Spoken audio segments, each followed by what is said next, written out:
아멘. 오늘 이 시간 수요일에 구역장님들을 중심으로 가정이라는 주제로 말씀을 이어나가고 있는데, 오늘 마지막 부른 찬양이죠. 559장 타초의 봄바람 불어있고 우리 가정의 모습은 이와 같습니다. 아침과 저녁에 수고하여 다같이 일하는 온 식구가 한 상에 둘러서 먹고 마셔 여기가 우리의 나머리라. 함께 수고한 가정의 구성원들이 엄마 또는 아빠, 부모님이죠. 그리고 가족들이 저녁에 모여서 함께 하루의 수고를 예수님의 사랑과 마음으로 나누고 먹고 마시는 자리, 곧 식구죠. 이게 바로 가정이고 우리의 남원이라고 고백을 합니다. 우리 이렇게 인사했으면 좋겠습니다. 우리는 그리스도 예수 안에서 하나입니다. 아주 잘 보시고 즐겁게 웃으시면서 이렇게 인사합니다. 우리는 그리스도 예수 안에서 하나입니다. 오늘 부른 559장의 찬양은 우리 개인의 가족뿐만 아니라 교회는 우리 가족 모두 다 가정의 구성원들이죠. 사랑으로 하나 되고 주께서 주신 사랑으로 연합하는 가정입니다. 오늘 우리에게 주어진 암송구절 시간입니다. 강의한 보시면 우리가 암송구절이 나와있죠. 암송구절 함께 보도록 하겠습니다. 오늘 저희에게 주신 암송구절은 로마서 12장 12절부터 13절에 해당됩니다.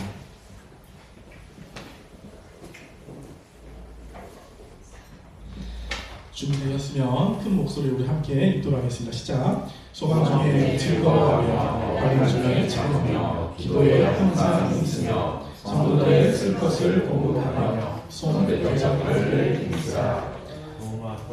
12장 13절 말씀. 아멘. 오늘 말씀 보면 소망 중에 즐거워할 것을 말하고 편안 중에 참고 기도에 항상 힘쓰며 성도의 쓸 것을 손도 대적하기를 힘쓰라고 말씀하십니다. 이 말씀 특별히 이제 구역장님들에게 해당이 돼요. 또 우리 가정 안에서도 마찬가지입니다. 내 힘으로 내 뜻대로 되지 않을 때가 많아서 그럼에도 불구하고 소망 가운데 즐거워하고 환난 중에 참으며 무엇보다 기도할 것을 말씀하고 있습니다. 잠시 30초 드릴 테니까 내가 구역장의 마음으로 또 가정에 대표하는 마음으로 우리 가정 또는 구역원들을 생각하시면서 함께 나눠보도록 하겠습니다. 암송해 보도록 하겠습니다.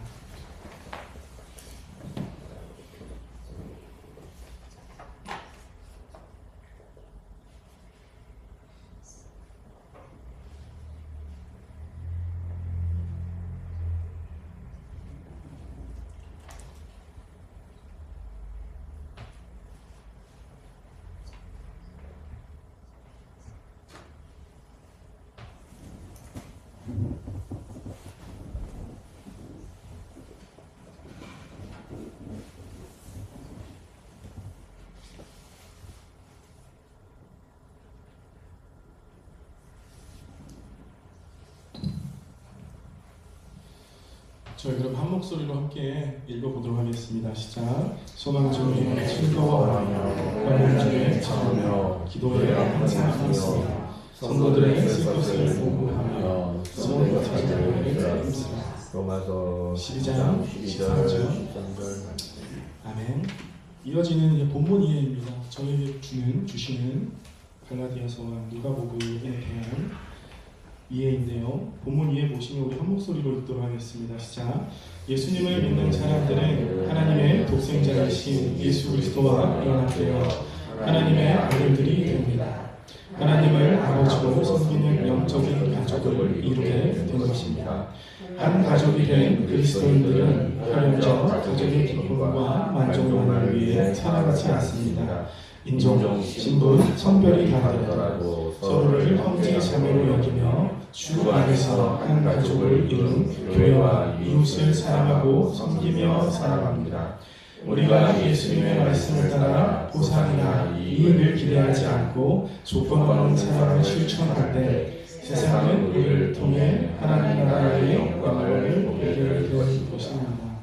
아멘. 우리 모두가 예수님으로 인해서 그 아버지, 한 아버지 안에 있기 때문에 우리 모두는 영적인 가족이라고 이야기를 합니다. 우리 모두는 가족입니다. 그리고 이러한 신종과 신분과 성별이 다르더라도 서로를 형제 자매로 여기며 주 안에 있다면 우리 피부색이 다르고 성별이 다르고 계층이 다르고 내 가진 것이 다를지라도 우리는 차별을 받지 않고 우리 주님도 차별을 하지 않으십니다.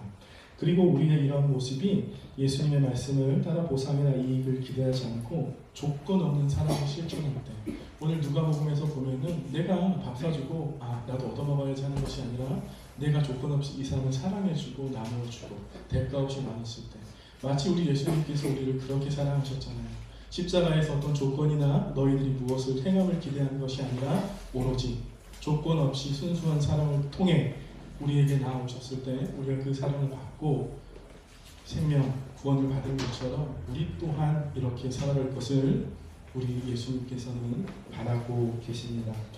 제가 목사님, 담임 목사님 2주하시고 그리고 이제 부목사님 3주차 하시고 제가 4주차 하는데 잘못 선택한 것 같아요. 왜냐하면 우리가 4주차에는 항상 첫째, 둘째, 셋째 그리고 마지막 4단원이 정리가 됩니다. 한 학기 동안 수고하셨는데 저희는 하나님 나라와 나라의 백성의 정체성과 가정이라는 주제로 오늘까지 달려왔는데 오늘 막을 내립니다. 드디어 가정. 저희가 3주 동안 그 가정에 대해서 배운 것을 좀 생각해 보면 국가예요. 하나님이 세우신 가정은 하나님이 세우신 가정은 그 가정 자체가 하나님께서 세우신 복이라고 우리가 배웠고, 남편은 아내에게, 아내는 남편에게 최고의 선물이라고 배웠습니다. 또한 그 가정의 최고의 선물을 통해서 자녀라는 최고의 선물을 주셔서 그렇게 아름다운 가정을 우리에게 주셨습니다. 그러나 가정이 오늘날 보면 아프고 깨어진 가정이 많이 있죠. 지난 설교에서 가정은 에덴 동산과 같았다. 죄가 있기 전에. 그러나 우리가 그 가정 안에서 정말 하나님의 말씀을 듣고 따라가는 부모님이 있다면 그 자녀는 자연스럽게 건강하게 잘 양육이 되겠죠. 그러나 그렇지 않은 가정이 있기 때문에 가정이 어려움을 겪습니다. 그럼에도 불구하고 우리 예수님께서는 그 가정을 놓지 않으시고 지키신다. 그러므로 우리도 그 가정을 놓지 말자. 포기하지 말자. 내 남편과 아내 그리고 내 사랑하는 자녀를 포기하지 말자고 우리에게 가르쳐 주셨습니다. 요즘 프로그램들을 보면 가정에 관련된 프로그램들이 정말 많습니다.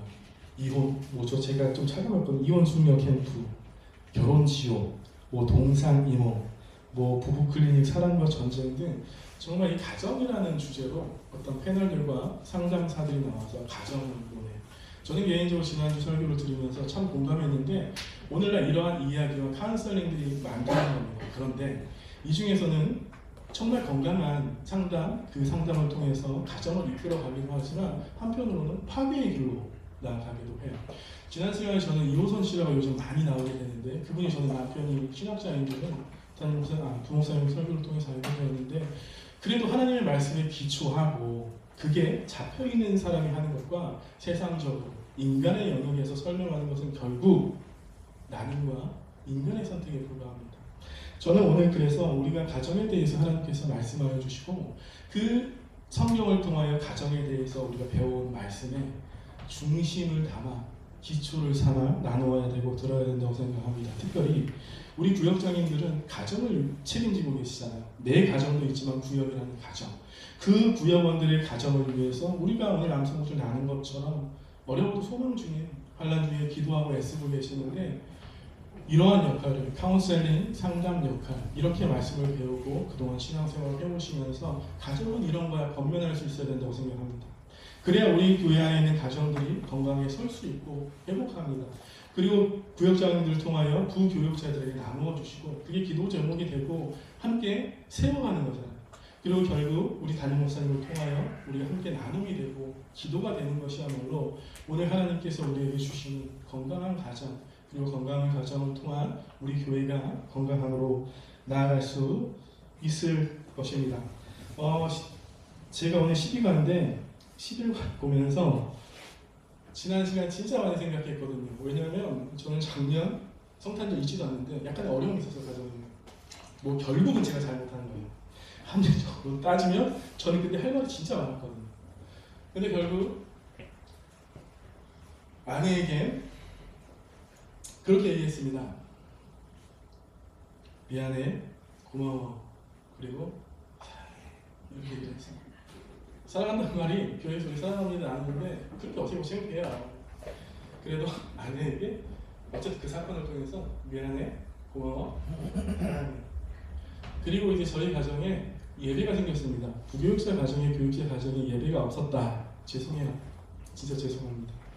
그 시점부터 저희 가정은 수요일을 마치고 가서 예배드립니다. 예배드리고 하나님 주인 삼는 것이죠. 그리고 이제 아내랑 나누고 요즘 잘 돼 있어. 애말투로 찬양하고요. 이제 제가 말씀 이제 읽고 아내가 이제 기도하고 아이는 이제 예배를 어떤 담당할 역할은 못 돼요. 그리고 나누는 게 한 주간 삶을 나눠요. 너 뭐 했니? 우리 뭐 했니? 그랬구나. 이제 아내와 대통령 있었을 때는 이제 내가 주가 되고 아내가 주가 되잖아. 그게 부딪히게 되는데 우리가 주인으로 받아들이고 그 고백을 했을 때 가정에 참 건강한 현상들이 많이 일어납니다. 마지막에 이제 나눌 때 우리 하나씩 나눠보자 하면 제 아들은 그래요. 아빠 빨리 끝내주세요. 그래서 예배 빨리 끝나게 되는데 기억해보면 지난 주에 우리가 이런 말씀 좀 길었는데 여호수아 24장 15절에 만일 여호와를 섬기는 것이 너에게 좋지 않게 보이거든 너희 조상들이 강 저쪽에서 섬기던 신들이든지 또 너희가 거주하는 땅에 있는 아모리 족속의 신들이든지 너희가 섬길 자를 오늘 택하라. 너희들 가정이 그렇게 중요한데 너희 가정에 하나님이 계셔? 예수님 말씀이 계셔? 너희들이 교회는 다니는데 정말 너희 삶 속에 너희 가정에 이게 있냐고 지금 질문하는 그러면서 여호수아가 얘기하죠. 오직 나와 내 집은 여호와를 섬기겠노라. 우리 가정의 회복은 주의 말씀이 그냥 교회에만 입술에만 있는 것이 아니라 우리 가정으로 갖고 오고 가정에서 나누어져야 돼요. 그 예배가 됐을 때 우리 하나님께서 우리 가정을 건강하고 예쁘게 만들어 가실 겁니다. 드디어 저 오늘 12과입니다. 정리해야 되는 역할이에요. 12과의 제목을 보시면 무엇이죠? 우리 제목 한번 읽어볼까요? 시작. 예수님 안에서 한 가족들이. 이 제목을 왜 이렇게 지었을까라고 생각해요. 오늘 말씀 보면 우리는 주 안에 하나 되었고 그리스도의 사람으로 되었는데 저라면 예수님 안에서 한 가족이 되었습니다 할 것 같은데 저는 이렇게 읽었어요. 주 안에서 예수님 안에서 한 가족이 되어라. 오늘날 교회와 가정이 너무나도 필요한 말씀이라고 생각합니다. 우리가 암송구절 로마서 12장에서 보았는데 바울은 교회가 이런 것이다 라고 로마서에서 얘기를 합니다. 앞서 이제 교회 설명해주고 12장에서 보면 이렇게 얘기를 해요. 교회는 즐거워하는 자들과 함께 즐거워하고 오는 자들과 함께 올라 그리고 이어서 할 수 있거든 너희로서는 모든 사람과 더불어 화목하라고 우리에게 말씀합니다.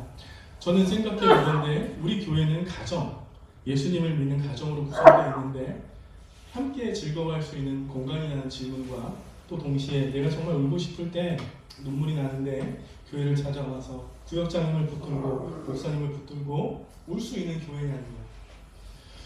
아마도 우리가 경도사는 될 겁니다. 근데 정말 내 마음속 깊이 있는 것 그것을 갖고 구역에 나가고 교회 안에 와서 자랑할 수 있나요? 이 자랑이 때로는 오해가 되고 성도들로 하여금 실족해 만들게 돼서 걱정이 돼요. 근데 우리 앞서 찬송가 559장 고백했지만 저녁에 식사 자리, 식구는 밥 먹는 거거든요. 함께 예배하는 것이고 그렇다면 이러한 상황 속에 우리는 편하게 얘기할 수 있어야 돼요. 그것이 판단이 아니라 함께 즐거워할 수 있는 잠이 되었을 때 정말 건강한 가정, 정말 건강한 교회라고 이야기하죠. 그리고 아플 때 개인적으로 기도를 하지만 우리 인간의 창조됨은 홀로 설 수 없고 홀로 살 수 없기 때문에 하나님께서 함께 사람과 더불어 연합되어 살게 만드셨기 때문에 울 수 있는 공간이 필요해요. 대화하면 나눌 수 있는 공간이 필요합니다. 그 역할이 되어야 되는데 과연 교회가 이런 순기능을 하는가? 저는 이 말씀 한 절이라면 오늘 우리가 무겁게 담고 돌아가서 기도 제목이 되고 특별히 구역 장님들에게는 숙제, 주께서 말씀하시는 큰 숙제라고 생각하는데 구역을 즐거운 구역 만들어 주시길 부탁드리고 울 수 있는 구역 만들어 주시길 부탁드립니다. 이러면 건강한 가족이 되고 우리 교회, 우리 구역 안으로 찾아오는 사람들은 너무나도 많을 거예요. 세상은 잘 사는 것 같지만 너무나도 피폐한 사람들 많거든요. 교회를 가도 교회 안에 들어온 몇몇 분들을 보면 그냥 뒤에 있다가 방청객처럼 있다 가시는 분들도 있을 겁니다. 그러나 교회를 찾을 땐 기대가 있어요. 가족에 대한 기대. 하나님이 위로를 받고 싶고 함께 나누고 싶고 꼭 잊지 마시고 우리 이런 교회를 소망하며 나아가길 바랍니다. 이제 오늘 말씀 드려보고자 하는데 우리에게 주시는 말씀은 갈라디아서입니다. 그리고 오늘 읽은 것처럼 누가복음 14장에서 보면은 예수님께서 잔치에, 그러니까 식사죠. 잔치에 초청하라고 말씀하시고 이 잔치의 초청의 대상자는 격이 있거나 높은 사람이 아니라 오히려 사회에서 소외되고 잔치에 초청받을 기회가 단 한 번도 없었던 그러한 약자를 초대하라고 우리에게 말씀합니다. 초청을 받더라도 다시 받고 대갚을 일이 없는 사람. 왜냐하면 우리가 주의 그런 사랑을 받았기 때문에 너희도 이런 잔치, 식사의 자리를 준비하라고 우리에게 말씀하고 있습니다. 그리고 오늘 갈라디아 3장을 보면 사실 결론적인 부분이에요. 이 갈라디아서 같은 갈라디아서는 기독교 모임에 대한 또 루터에게는 나의 아내다, 나의 아내는 카타리나 나의 캐서린이다라고 얘기를 하는데 이 갈라디아서가 담고 있는 것은 오직 믿음으로입니다. 오직 믿음으로 예수를 믿는 믿음으로 구원에 이르게 된다는 것입니다. 도대체 무엇 때문에? 종교개혁 시대의 루터뿐만 아니라 종교개혁자들에게도 이 본문은 이 서신은 가장 중심축이다. 종교개혁 시대 15, 16세기 그때 당시의 모습을 우리가 너무나도 잘 알죠. 교회가 교회 역할을 못하는 거예요. 가정의 교회를 못하고 오히려 이 교회에서 장사치들이 생겨나고 구원의 조건이 믿음이 아니라 행위로, 돈으로, 면죄부, 면벌부, 성례 등으로 사람의 힘이 개입을 하는 겁니다. 이때 종교개혁자들이 오직 믿음으로 이 갈라디아 서신을 들고 서게 됩니다. 그렇다면 오늘 사도 바울이 이 갈라디아서를 쓰게 되는데 이때 1세기에 이 갈라디아서를 쓰게 되는데 종교개혁자들이 부르짖었던 로마 카톨릭 그들의 문제점을 지적했듯이 오늘 이 갈라디아서를 통해서 사도 바울은 어떤 문제를 얘기하고 있는가입니다. 오늘 갈라디아 3장을 보면 2장에서 이어지는 부분인데 식탁 문제가 등장합니다. 우리가 누가복음을 통해 식탁 문제는 잘 이해하셨을 거라고 생각이 되고 역시 갈라디아서 2장에서도 식탁 문제가 생깁니다. 어떤 문제인고 하니 베드로가 이제 갈라디아 지역, 오늘 소아시아 옆에 루스라 지역이라고 보는 게 맞습니다. 학자들마다 북갈라디아, 남갈라디아 하는데 이쪽 지역이라고 우리가 가정을 하고 맞다고 보면 이때는 이 갈라디아 교회 안에서는 교인들의 구성이 이방인들이 다수였습니다. 이방인들이 다수. 이방인들이 예수님을 믿고 만나는. 그래서 사도 바울이 초기에 전도 선교 여행을 갔을 때 얼마나 본인이 가장 중요하게 생각했던 오직 믿음으로 구원을 받는 것을 강력하게 전달했겠어요. 이렇게 복음을 들었고 이들이 이것으로 인한 신앙생활을 하고 있는데 이 갈라디아 교회 안에 이제 문제가 생기게 됩니다. 근데 그 이전에 베드로가 2장에서 그 갈라디아 교회를 구성하고 있는 개종한 예수님을 믿는 이방인들하고 함께 식사를 해요. 밥을 먹습니다. 왜죠? 가족이니까 먹습니다. 근데 이때 유대 지역으로부터 올라오는 사람들의 얘기를 들어요. 이 사람들은 누구냐면 유대인입니다. 말 그대로. 유대인들이 올라온다는 시사 이야기를 듣고 밥 먹다가 자리를 박차고 나갑니다. 예를 들면 제가 제 아내랑 밥 먹다가 식당에 누가 들어온 거예요. 되게 이제 거리끼는 사람이. 근데 이제 말도 안 하고 자리를 떠서 나가면 제 아내의 입장은 어떨까요? 이 사람이 내 남편인지 내 가족인지 이런 생각이 들겠죠. 갈라디아 2장에서 베드로가 유대인들을 피한 이유가 왜냐하면 베드로는 잘 알고 있습니다. 오직 믿음으로 우리를 얻게 된다는 사실을. 근데 유대인들에게 식사는 결코 그렇게 간단한 문제가 아닙니다. 왜냐하면 그들에게 있어서 이방인과 식사를 한다는 것은 내가 하나님의 자녀, 하나님의 백성이라는 것을 포기하는 것과 같아요. 이 말을 다시 하면 유대인들에게 있어서 식사의 자리는 그러니까 하나님께서 정해주신 자리와 사람과 먹는 것이 정확히 정해지지 않으면 하나님의 말씀을 미비하게 되는 겁니다. 그러므로 오늘 베드로의 행동은 유대인들이 볼 때는 말도 안 되는 행동이고 하나님의 백성이 아닌 하나님의 자녀가 아닌 행동이 되고 바울의 입장에서 볼 때는 어떻죠? 율법으로는 결국 하나님의 자녀가 될 수 없는데 하나님의 백성이 될 수 없는데 베드로의 행동을 보고 바울이 엄청나게 꾸짖습니다. 사도행전에 보면 사도행전을 1장부터 28장까지 기록이 되어 있는데 이것을 뭐 나누는 방법으로 지리적으로 나눌 수 있겠고 크게 이제 인물로도 나눌 수가 있어요. 1장, 12장, 13장, 28장까지를 베드로와 바울로 나눕니다. 근데 이 나눈 사이에 중요한 사건 하나가 나와요. 그게 무엇이냐면 잘 알고 계신 고넬료 사건입니다. 고넬료 누구죠? 고넬료 잘 알고 계실 텐데 하나님을 경외했고 구제에 힘썼고 그러나 신분은 어때요? 이방인이에요. 살고 있던 지역이 어디죠? 물론 이제 로마에서 내려왔습니다. 가이사랴. 로마 황제에 헌납된 땅입니다. 이때 베드로가 어디 있었냐면 요파에 있습니다. 오늘 야포 지역에. 제가 읽어드릴게요. 사도행전을 좀 봐야 되는데 사도행전 10장 30절에 보면은 먼저 베드로에게 식사, 그러니까 이방인과 식사하는 게 어떤 개념을 갖고 있냐면 10장 28절에 보면 이르되 유대인으로서 이방인과 교제하며 가까이 하는 것이 위법인 줄은 너희도 알거니와. 밥 먹는 자체가 위법이에요. 이들에게 있어서는. 그리고 하나님께서 내게 지시하사 아무도 속되다 하거나 깨끗하지 않다 하지 말라 하시기로 부름을 사양하지 아니하고 마노라. 무슨 일로 나를 불렀느냐. 요파에 있는 베드로에게 하나님께서 환상을 통해서 말씀하셨죠. 전에. 그때 환상에 무엇이 내려오냐면 하늘에서 한 그릇이 내려오는데 그 안에 땅이 기는 것과 네 발로 그리고 짐승과 공중에 나는 것이 있었습니다.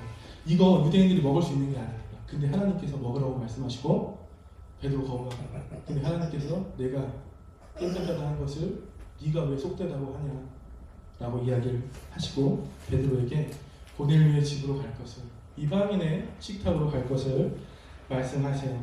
그렇게 순종한 베드로가 고넬료의 가정에 이르게 되고 10장 30절입니다. 고넬료가 이르되 내가 나을 전 이맘때까지 내 집에서 제9시 기도를 하는데 갑자기 한 사람이 빛난 옷을 입고 내 앞에 서서 말하되 고넬료야 하나님이 내 기도를 들으시고 내 구절을 기억하셨으니 사람을 요파에 보내어 베드로라 하는 시몬을 정하라. 그가 바닷가 모두장이 시몬의 집에 유숙하느니라 하시기로.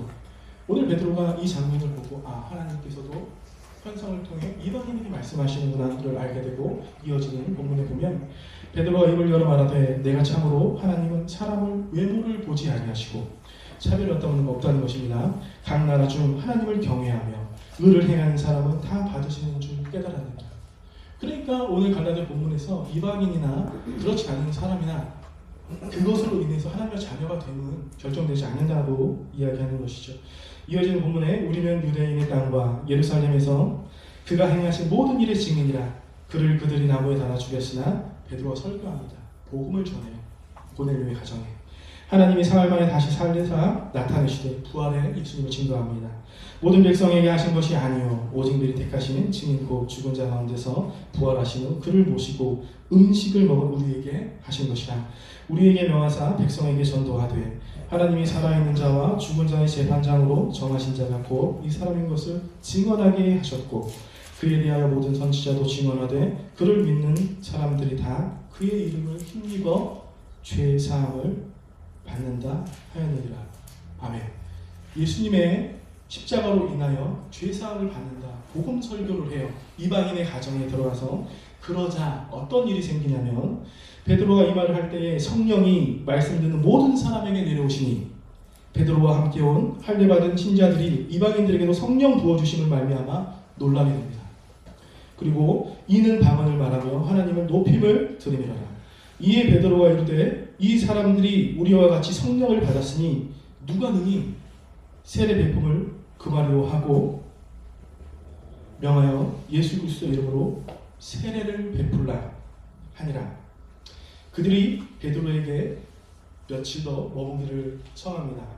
오늘 이 장면은 유대인에서 이방인으로 복음이 전환되는 장면이기도 하고 이들은 감히 베드로가 고넬료의 집을 갈 수도 없으며 함께 식사를 할 수도 없죠. 그러나 성령과 세례를 줌으로 인하여 이들의 모습은 어떻죠? 하나가 됩니다. 다시 말해서 함께 유숙하는, 밥을 먹고 마시는, 물론 성경에 나와 있지 않지만 저는 그렇게 보고 그래서 이들은 가족이 되어가는 거예요. 어떻게? 주 안에서 하나가 되는 것입니다. 갈라디아서 3장 26절에 보면 너희가 다 믿음으로 말미암아 그리스도 예수 안에서 하나님의 아들이 되었다. 베드로의 설교에 나오죠. 3장 27절입니다. 누구든지 그리스도와 합하기 위하여 세례를 받은 자는 그리스도로 옷 입었더라. 고넬료와 고넬료의 그의 가정 모두는 세례를 받고 예수 그리스도의 옷을 입었으며, 이 말은 베드로도 예수 그리스도의 믿는 믿음으로 옷을 입었고 이방인 고넬료의 가정도 예수 그리스도 입는 옷을 입었으므로 결국 그 안에서 하나된 가정이라고 이야기를 합니다. 이어서 3장 28절에 너희는 유대인이나 헬라인이나 종이나 자유인이나 남자나 여자나 다 그리스도 예수 안에서 하나라고 이야기를 하죠. 오늘 재미있는 거는 베드로가 있던 곳이 요빠예요. 오늘날 야포라고 이야기를 하고 가이사라로 가죠. 재밌죠. 오늘날 전쟁하면서 좀 이 동네 이야기 많이, 텔아비브 그쪽에 있는 거. 예루살렘은 이제 사실상 수도고 이제 뭐 국회 정치를 담당하는 텔아비브는 이제 항구 도시가 예쁜. 그래서 거기는 이제 금융, 경제, 문화, 뭐 대사관 등이 있었던 곳인데, 우리가 이렇게 생각해 보면 됩니다. 이 야포 요빠 지역 하면 우리 위원장님들께서 아시라고 생각하면 옛날에 이 찬양 진짜 많이 불렀거든요. 불순종한 가치. 요나가 다시 니느웨로 가라는 회개하고 구원받으라는 것이거든요. 다시 말해 회개하고 그들이 구원받으면 어떻죠? 복음 전한 자와 같이 되는 거예요. 한 가족이 돼요. 근데 요나의 마음속에는 되게 좋아하는 게 싫었죠. 이방인이니까, 나와 다르니까, 그들은 개 돼지니까 가지 않아요. 그래서 내려간 곳이 바로 요바입니다. 오늘 식탁으로 시작을 해서 이 식탁 교제가 이렇게 참 어려운 것이 무엇이냐면, 유대인들의 생각 속에 하나님의 자녀가 되고 백성이 된다는 기준은 무엇일까요? 바로 할례와 율법입니다. 그리고 음식, 제사, 도덕적 이 법을 지킴으로 인해서 하나님의 자녀요 백성이 된다는 것을 증명하는 거예요. 그런데 오늘 베드로가 좀 부족하긴 했죠, 그 행동이. 근데 그러나 바울에 의하여 정말 강하게 오직 믿음으로 이루어진다. 이 고백은 누구에게 해당이 되나요? 예수님을 믿는 사람들에게 하나님의 자녀가 되는 이제 기준이에요. 오늘 갈라디아 지역교회로 돌아오면 이 갈라디아 사람들은 이방인이었습니다. 이방인인데 개종한, 기독교로 개종한 이방인인데, 이들에게 있어서 할례, 율법 지키라고 하면은 좋을까요, 좋지 않을까요? 좋지 않죠. 평생 지켜왔던 것도 아닌데. 근데 그 문제보다 바울은 그 이야기를 지적하는 겁니다. 율법과 할례, 그 음식법을 지키는 것으로 결코 구원에 합당한 열매를 맺을 수 없다. 그게 본질이 아니라고 이야기를 하는 것입니다. 그래서 우리 말씀 속으로 1번입니다. 어떻게 하나님의 아들이 될 수 있습니까?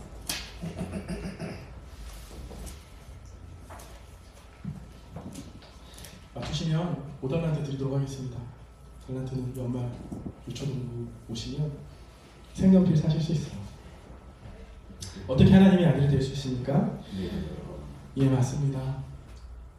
유대인들은 할례와 율법을 통해서 내가 자녀가 백성이 되고 또 그것을 지키지 못하면 재물 들고 하나님 앞에 나아가야 돼요. 그런데 우리는 예수 그리스도를 믿는 믿음으로 말미암아 하나님의 아들이 됩니다. 하나님의 자녀가 되는 유일한 방법은 예수 그리스도를 믿는 것이고, 교회가 주는 세례는 복음을 믿고 그리스도와 연합되었음을 눈에 보이도록 나타내는 거룩한 예식입니다. 우리도 세례 앞두고 있잖아요. 정말 중요한 겁니다. 우리의 가족이 되는 것이고 그 믿음을 우리 공중 앞에서 고백하는 거예요.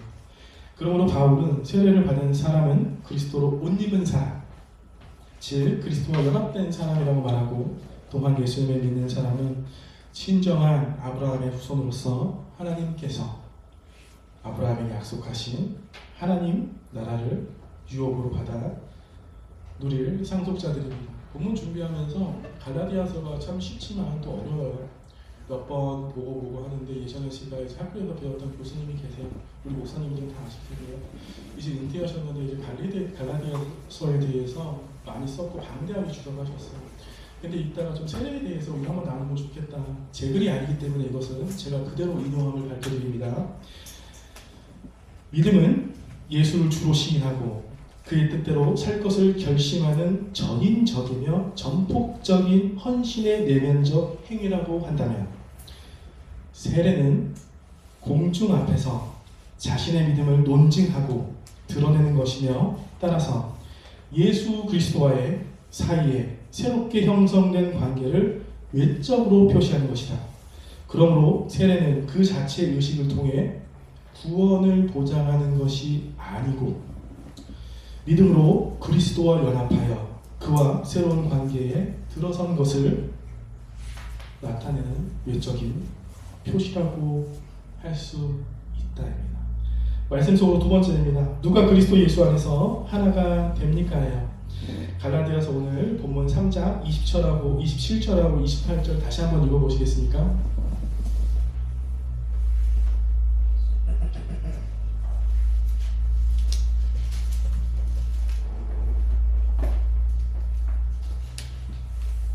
읽어보셨으니까 보면 오늘 이렇게 나누죠. 유대인과 헬라인이 나누어져 있고, 그리고 종과 자유인이 대비가 돼서 나누어져 있고, 그리고 마지막은 남자와 여자예요.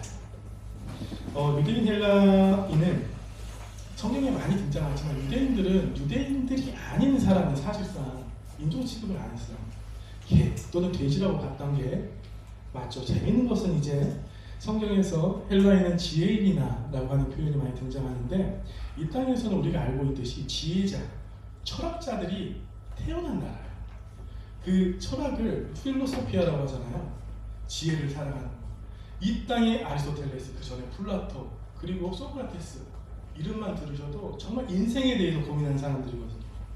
이 땅에서 그래서 이들은 무엇이라고 생각하냐면, 그 그리스 발칸반도 중심으로 그 헬라인이 아는 사람은 야만인이라고 생각을 했어요. 바바리언이라고 하는데, 헬라인들은 자신의 지혜와 그것을 알지 못하는 야만, 유대인들이 보는 것과 비슷하죠. 또 종과 자유인은 이때 당시의 종은 정말 물건이었습니다. 나귀와 같은.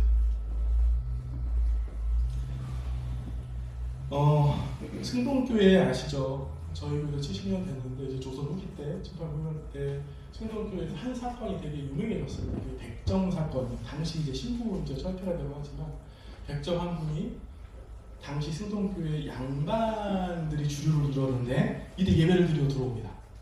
어떻게 되었을까요? 양반들이 다 교회를 나가요. 왜요? 예수님을 주라 고백해도 나는 너와 달라요. 헬라인, 유대인 다른 것처럼 종이나 백정이나 양반, 나는 너와 달라. 같은 교회에서 같은 주를 고백하지만 너는 나와 달라요. 이 사람들이 다 떠납니다. 이때 선교사님들이 이 사람들에게 주신 말씀이 어딜까요? 바로 오늘 본문입니다. 그리고 결국 이들이 돌아와서 연합하고 예배를 드려요. 왜냐? 하나님의 말씀 앞에, 그리스도의 그 사랑 앞에 어느 누구도 계층도, 직분도, 돈도, 성별도 그것으로 하나님의 사랑을 나눌 수는 없기 때문이라는 것입니다. 그리고 남자와 여자인데, 우리가 뭐 잘 알고 있듯이 소유물이에요. 여자가 또 부모의 이제 결혼을 위한 매개체가 되죠. 제가 보면서 좀 의아했던 게, 당시 그 회당 1세기 그 회당 발세를 중심으로 만들었기 때문에 거기에 이제 뭐 예배라는 표현은 그렇지만 참여하면 여자들도 참여는 할 수 있었다. 근데 구분해서 나누어져서 참여를 했던 거예요. 어떤 그 랍비의 어떤 문헌에는 이런 내용이 있다고 해요. 여자에게 율법의 말씀을 맡기기보다는 차라리 불태워버리는 것이 낫다. 이런 고백이 나온대요. 또한 남자들은 나를 여자로 창조해 주지 않으신 하나님께 찬양을 돌릴지어다 라고 극단적인 기도의 내용도 있었다고 합니다. 뭐 우리 목사님들과 같이 저도 한참 후배인데, 통신대학교 신학대학원은 제가 2010 초반에 들어갔거든요. 저 이제 방황기가 긴데, 그때 이제 학교 가니까 좀 이질적인 것들이 많았어요. 기숙사에서 같이 살아야 되고, 지금은 좀 개선이 됐는지 모르겠는데 한 방에 4명이 2층 침대로 그냥 장난 아니에요. 쬐끔.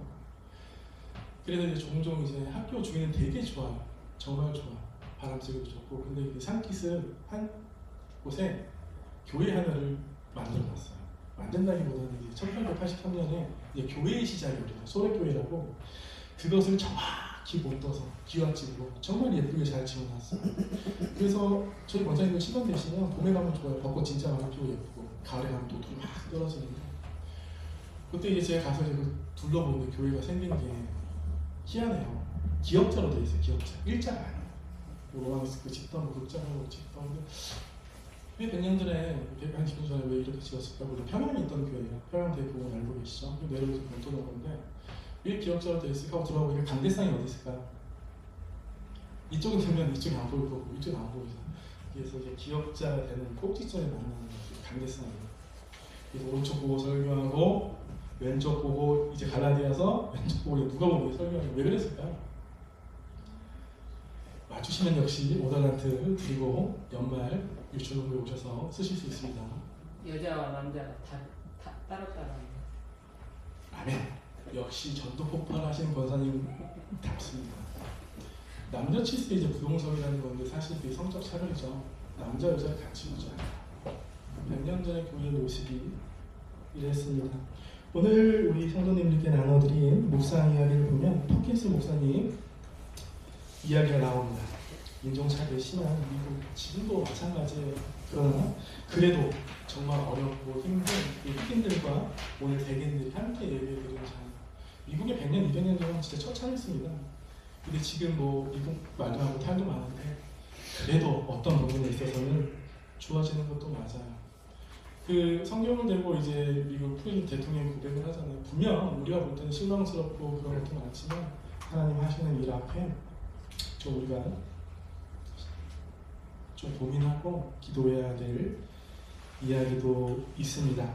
이제 하나씩 정리하려고 하는데 율법은 분열을 시킵니다. 나눔. 유대인과 이방인 두 이질적인 백성으로 분열시키지만 그리스도에 속한 자들은 십자가는 어때요? 분열이 아닙니다. 나눔이 아니에요. 하나됨입니다. 오히려 율법을 통하여 나눔이 되었던 그들 아니면 성별을 통하여 아니면 사회에 가졌던 지위, 돈, 들을 통하여 나누었다면 그리스도의 사랑은 이것을 어떻게? 하나로 오늘 가정인데 가정으로 교회로 하나 된다고 말씀하시는 겁니다. 혹시 우리가 신앙생활 하면서 하나님 내가 돈을 구할 수도 있고 뭐 다양한데 그것들로 인하여 가정과 교회를 바라보지는 않았으면 좋겠어요. 오히려 그것들이 내가 대가를 기대할 수 없는 사람을 초대하여 사용되는 물질이 되고 건강이 되고 사랑이 되기를 소망합니다. 얼마 전 어떤 쇼츠를 보는데 너무 재밌어가지고 어떤 목사님이 이제 설교에 이제 그 교회인 것 같아요. 아닐 수도 있고 구역이 작은 가정이잖아요. 작은 가정 그 안에서 기도하고 서로 주의 말씀 나누고 서로 격려해주고 말씀으로 세워가는 거 있잖아요. 정말 그랬으면 좋겠거든요. 이게 잘 되는 교회인 거예요. 이게 구역 모임을 하는데 이제 구역 예배를 드리는데 저 다시 말씀드리지만 저희 가정 제가 예프님을 소개하는 것처럼 예배 야 너희 가정에 예배가 없어서 망해서 이 말을 하는 게 아니야. 주인이 누구냐 그 말씀대로 좀 교육자가 얼마나 그렇게 살겠어요. 특히 저는 강도사라서 왜냐면 제가 그때 아내랑 그 해프닝이 있고 아내에게 그 말을 해주고 아침에 출근하기 전에 부딪히면 해주는 행동 하나가 있는데 허그예요. 안아주는 거. 요즘 좀 뜸해진 건 사실 안아주고 전화해요. 그래 하다가 일주일 지나고 잘 다녀오세요. 이러기를 하고 그리고 한 달쯤 지났나? 내려와서 이제 저희 분리수거 하는 곳을 지나갔어요. 제가 그때 내려오더니 부목사님이 거기서 분리수거를 하고 있는 거예요. 제가 물었죠. 아 목사님 일이 되게 많은데 저는 진짜 제가 설교하나 추가된 게 엄청나게 일이 많습니다. 책을 진짜 몇십 권을 봐야 되고 어쨌든 근데 이렇게 설교도 많이 하고 저보다 훨씬 더 많이 하시는데 아니 이것도 하세요. 그러니까 저한테 얘기하셨어요. 에이 뭐 그 다음에 음식물 쓰레기 있는 거예요. 아 이것도 하시는 거예요? 에이 뭐 그래서 제가 무슨 설교도 하시는 건 아니죠? 그러니까 에이 뭘 하는 것 같았어요. 제가 그래서 한 주 지나서 좋은 거 배워야 되니까 그 이후로부터 정말 100%는 아니지만 쓰레기와 분리수거합니다. 그리고 한 주 지나니까 아내가 저한테 그랬어요. 왜 그래? 오늘 말씀 마치려고 하는데 바로 저의 가정에 예수님이고 그 예수님이 하신 말씀 발자취 따라가고 싶으면 우리 구역도 진심으로 재현합니다. 이제 3월입니다. 구역 모임 하고 계시고 그 구역 모임 가운데 예수님이 계세요. 말씀 계세요. 사랑하세요. 즐거움 있으세요. 눈물 편하게 나누시나요? 그걸 만들어가는 게 구역장들이거든요. 이게 활성화되면 교회는 부흥으로 열매 맺을 겁니다. 하나 이제 이야기 저만 마칠게요. 그 교회 구역 모임을 하는데 섬김의 은사가 있는 집사님이 나누는 것을 좋아하고 배부르게 좋아하니까 음료를 사가고 싶어서 스타벅스에 들어간 거예요. 그래서 테이크아웃에서 열심히 들고 가서 이제 구역원들이 있는 곳에 이제 하나씩 내려놓는데 앞을 하나를 떨어뜨리게 된 거죠. 이 사건 가운데 이 구역을 구성하는 식구들의 다양한 은사가 드러났다고 해요. 첫 번째는 긍휼의 인사를 갖고 있는 집사님께서 얼른 이제 물티슈를 꺼내서 닦아주시면서 이제 안 뜨거운 물로 위로해 주시고 닦아주세요. 이때 또 다른 구제의 인사가 있는 집사님께서 하나가 터졌으니까 하나가 없잖아. 내가 가서 금방 사올게. 응? 내가 가서 한번 금방 사올게 라고 이야기를 합니다. 이때 어떤 영적 분별력이 있는 권사님께서 이렇게 얘기를 해요.